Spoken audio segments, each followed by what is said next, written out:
First love নিয়ে viral হইতে চাই না আজকে আমাদের অনেক সাবজেক্ট আছে। এই মুহূর্তে আমার সম্পূর্ণ ভালোবাসা আমার কাজ। সাকিব ভাই বলেছে বিধায় ওটাতে তো অবশ্যই আমার জন্য এটা একটা বড় অপরচুনিটি। আমি যখন মিস ইউনিভার্সের জন্য বাইরে ছিলাম তখনই আসলে ওরা আমার সাথে রকস্টার মুভির ডিরেক্টর যে রুশো ভাইয়া উনি আমাকে অ্যাপ্রোচ করেছে যে আমি ইন্টারেস্টেড কিনা। তো আমি বলছি যে হ্যাঁ কেন না, অবশ্যই করতে চাই। মুভি তো, আর আমার তো আসলে অ্যাক্ট্রেস হবারই ইচ্ছা ছিল after my miss universe journey. তো তখন আমি বলছি যে হ্যাঁ করতে চাই, তখন আমি আর না করিনি, আমি বলছি হ্যাঁ করবো।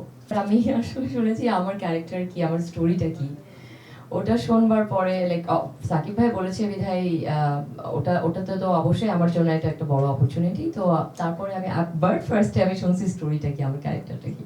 আমি যেমন এই মুহূর্তে বলতে পারি যে আমি ন্যাচারালি সুন্দর এই মুহূর্তে, বাট আমি কি আসলে ন্যাচারালি সুন্দর? কিছু না কিছু তো আমার করা আছেই। তো যদি কেউ ন্যাচারালি সুন্দর হয়, আল্লাহ প্রদত্ত বিউটি যদি কারোর থাকে এবং কারোর যদি ওই কনফিডেন্ট থাকে আমি ন্যাচারালি সুন্দর, দ্যাট পারসন ইজ লাকি। আমার কাছে তো আসলে সৌন্দর্যর অনেক ধরনের ডেফিনেশন আছে। এক একজন মানুষের পারসেপশন এক এক রকম। আমার পারসেপশন কিন্তু শুধু ন্যাচারাল বিউটি এমন না। আমার পারসেপশন যদি আমি কাউকে সুন্দর বলি আমার আমার চোখে, আমি বলতে পারি আমার তার মন ভালো লাগে, আমি বলতে পারি আমার তার চুল ভালো লাগে, হেয়ার ভালো লাগে, ওর হাঁটা ভালো লাগে, শি ইজ কনফিডেন্ট, এই জন্য ভালো লাগে। বাট আমার পার্সোনালি যদি কাউকে ভালো লাগে অ্যাজ এ ওমেন, এবং if I like another women, তখন আমি বলবো যে ওই মানুষটা আসলে তার নিজেকে কতটুকু সুন্দর করে রিপ্রেজেন্ট করতে পারে, কত বিউটিফুলি এবং কনফিডেন্টলি রিপ্রেজেন্ট করতে পারে, ওটা আমার কাছে মোর বিউটিফুল। দেখেন, আমি যদি আমি পার্সোনালি বলি, আমি যেমন এখানে যখন আপনাদের সাথে দেখা করতে আসছি, আমি জানি এখানে অনেক ক্যামেরা থাকবে, তো আমি চেষ্টা করেছি ডিসেন্ট কাপড় পরবার, আর যেহেতু এটা একটা ফর্মাল প্রোগ্রাম ডিসেন্ট কাপড় পরেছি।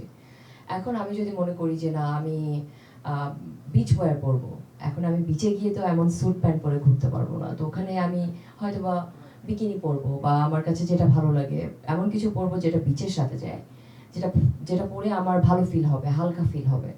তো সেই জায়গা থেকে এটাকে কিন্তু কেউ বলতে পারে যে আমি রিপ্রেজেন্টিং ভালগারিটি, আবার কেউ বলতে পারে যে না she is looking very pretty.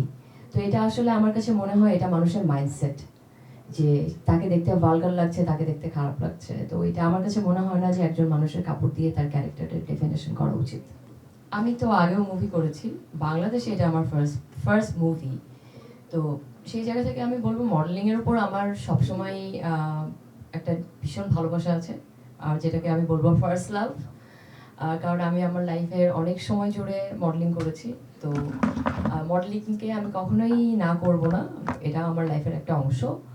But যেহেতু আমি আরেকটা ক্যারিয়ার করবার চেষ্টা করছি এবং আরেকটা নতুন জিনিস স্টার্ট করছি, তো সেটাই আমি ঠিকঠাক করে এই মুহূর্তে ফোকাস করতে চাই। বাট যদি মডেলিং করবার সুযোগ আসে, ওরকম কিছু সুযোগ আসে, অবশ্যই করবো সিনেমার জন্য। কারণ আমি আমার এর আগে একটা কাজ করেছি, তো ওটার পরে আমার কাছে মনে হয়েছে যেহেতু এটা একটা বড় মুভি, আমার জন্য একটা বড় অপরচুনিটি, এটাই আমি ঠিকঠাক করে করতে চাই। বাট ওটিটির কাজ করবো, অবশ্যই করবো। পয়লা বৈশাখ আমাদের বাংলা নিউ ইয়ার, আমি সবসময় পয়লা বৈশাখের দিন শাড়ি পরি, দেন চেষ্টা করি বাইরে গিয়ে ফ্রেন্ডসদের সাথে দেখা করতে, পান্তা ভাত খেতে, ইলিশ মাছ খেতে। তো এইবারও ব্যতিক্রম না, অবশ্যই পয়লা বৈশাখের দিন বের হবো, এবং পয়লা বৈশাখের আগের দিন বের হবো যে সংসদ ভবনের সামনে যে অনেক পেন্টিং করে, আমার ওটা দেখতে খুব ভালো লাগে, এবারও দেখতে যাব। এবং পয়লা বৈশাখের দিন আমি আমার আম্মুকে আমার ফ্রেন্ডদের সাথে সবাই সবাই মিলে বের হবো, দুইবার বের হবো, সকালে একবার বিকেলে একবার।